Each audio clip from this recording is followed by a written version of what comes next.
know what it is. We all they take expect. Welcome. This now fire service calling.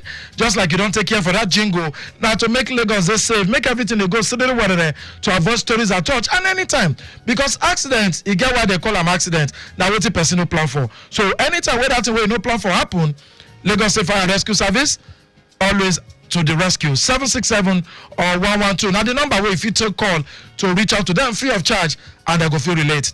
On top of the show this afternoon, we look matters will concern fire safety for inside high-rise building. Micah Aruocha na my name. And I get Chief Fire Officer Olusegun Ogunsanwo in our acting head, logistics and supply with the Lagos State Fire and Rescue Service.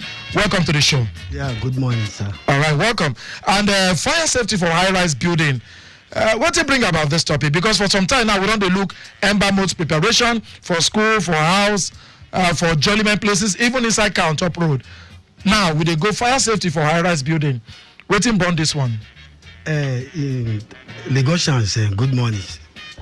First of all, what you just bring about this topic be say, say for Lagos State, I think Lagos State get the most highest number of high-rise building throughout the whole Nigeria. Statistics did to back them up?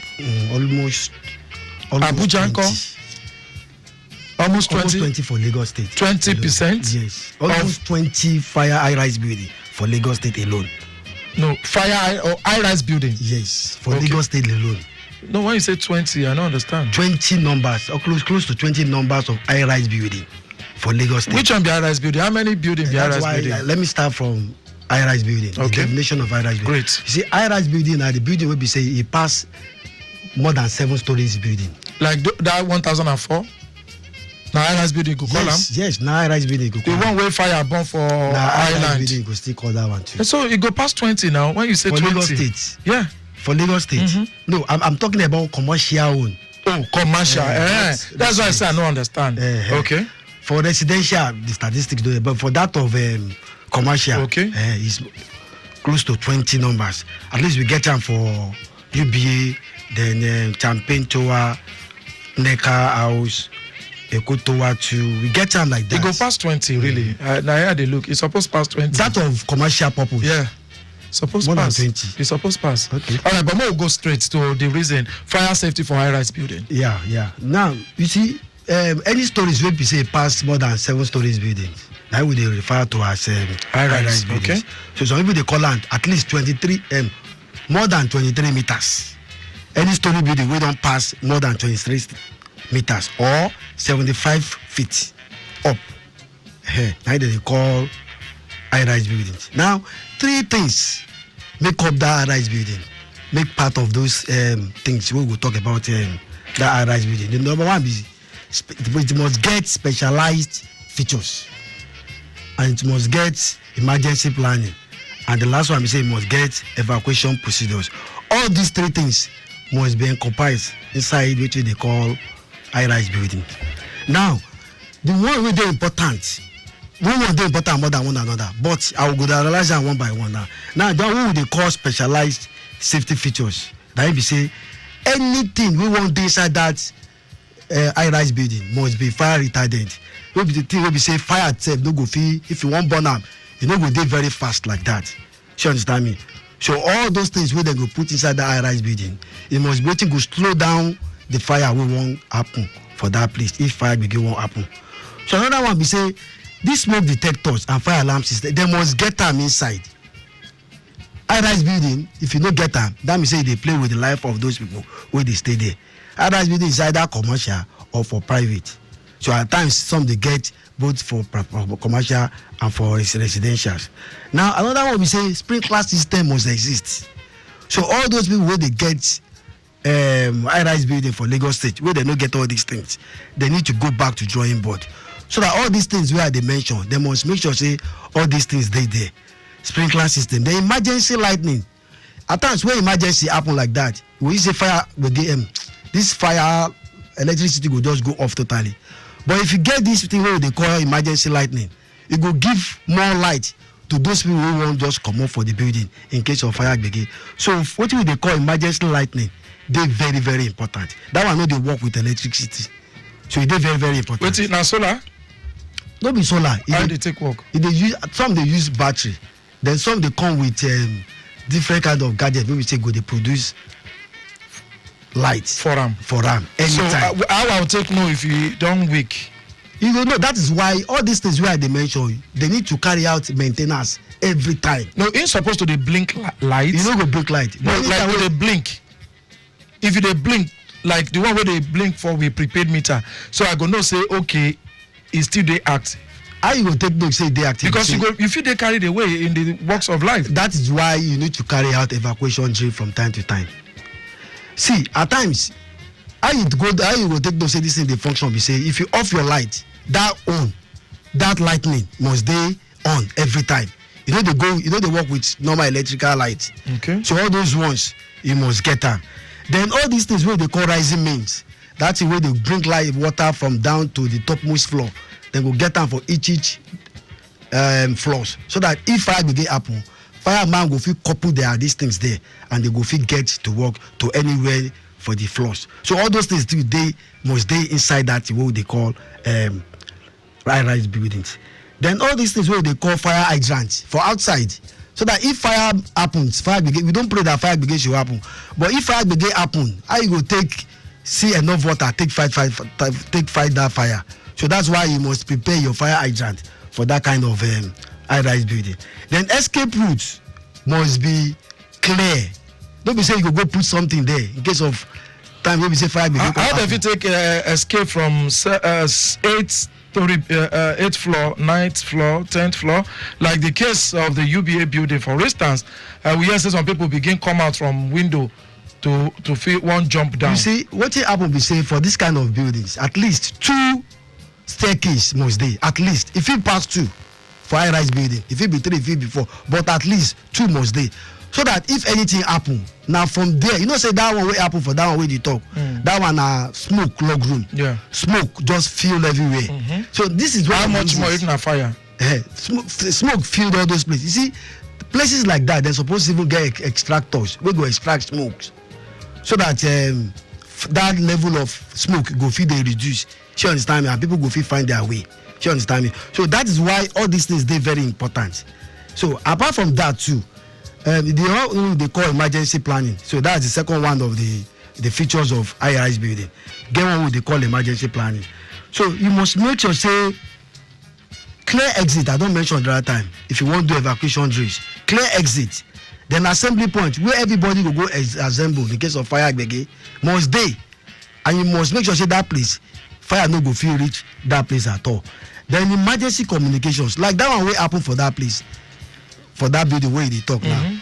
This megaphone, I think the one they are having there is not that loud.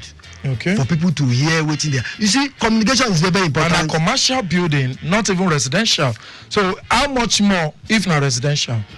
That is why, you see, if then they practice what they call evacuation drill every time, then they go don't know say the voice of that is not loud too much like that. So then go once they use and do practice. Yeah, exactly. Right? Then go know. But this time around, that one way then they use. People like say don't too carry much information, give people way occupy. Or maybe the battery don't weak too. That is why evacuation drill they very, very for important. You to check, maintain. If you know good. How many people they actually do all these things? Apart from on our way they teach us. Then fire drill for companies. When last una go do fire drill as Lagos State Fire and Rescue Service? This morning we still go do fire drill for companies. We call companies, yes. No, even though you know call us, if you notice say these buildings they very risky for people where they we go write them say we want to do fire drill. Oh, una they write them? Yes. Now free of charge.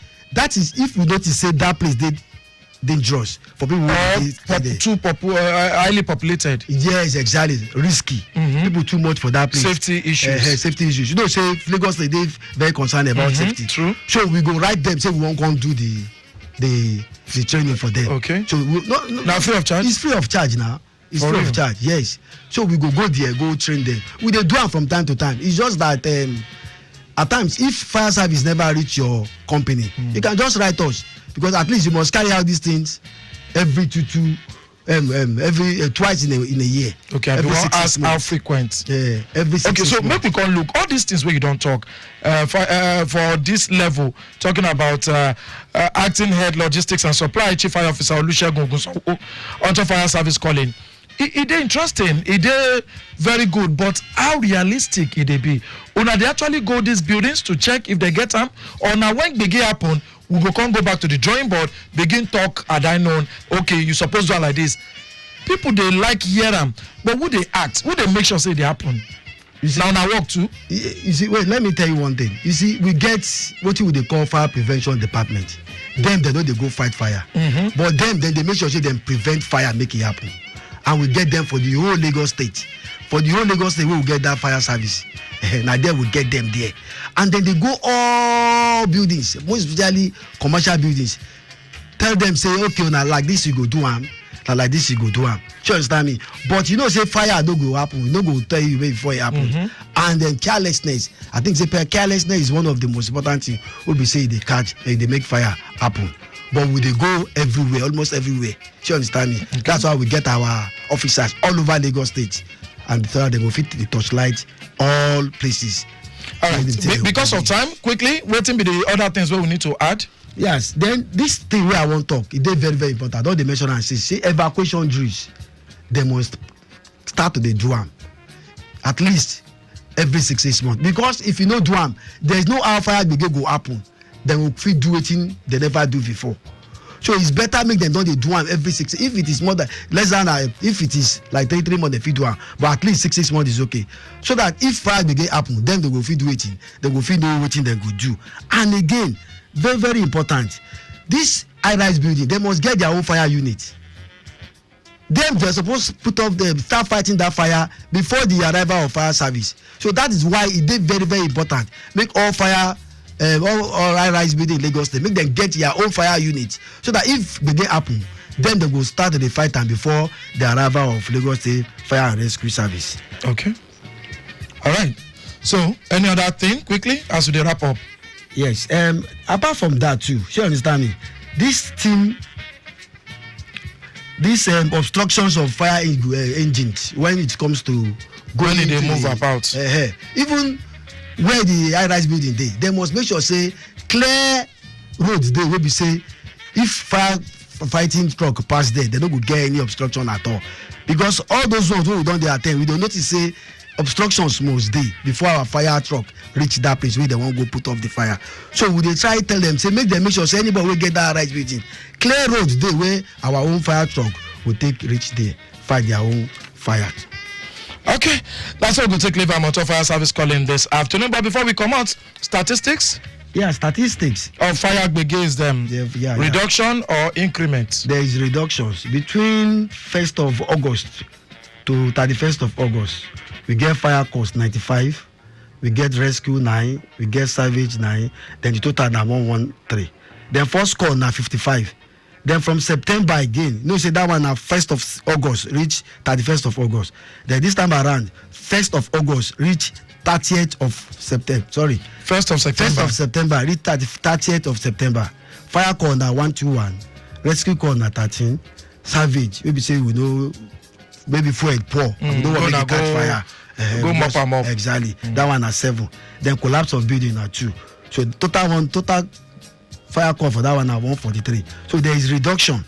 If you check out, no, there is no reductions. There is that of September is higher than that of August. The reasons people don't come Lagos for. If apart from say people don't come Lagos, Joliment? We still need to, you know, say ember period. Rainy season don't they go, and people need to be more careful. Rainy season they go. It don't they go. Okay. You don't say if you check well, you go see say we don't they get sun. Unlike before, we know they get sun at all. These days, nobody's sure again, but go ahead. So that is why. Yesterday, they wait for Lekki this morning. The traffic way for Lekki might not be small. One day, even those who come up 4:30 a.m., they hear them. All those places with the potholes and what have you. You see, the issue still lies around that area.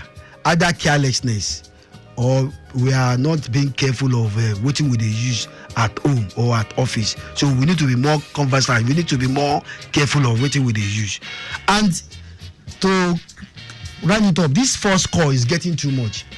And government self now don't make another ethics for Lagos State. Maybe say anybody where they catch say they do that first call, penalties don't. Okay, maybe next week, Amadou Shakiru, you go help me send message to them. Maybe we focus again on first call and the implication for on our work. When people use them wrongly, when begin to happen, they can't try the number 767 or 112.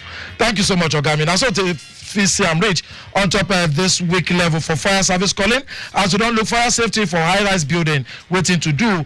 Olusegun Ogunsanwo will be Chief Fire Officer and acting Oga at the top, Logistics and Supply for Lagos State Fire Rescue Service. Now I don't come help teach us this afternoon. You do well. Regards to your people then when you go back. Yeah, thank you. And also Lagos, now so they say for this time, make we go prepare, enter lunchtime workout properly. I is coming back.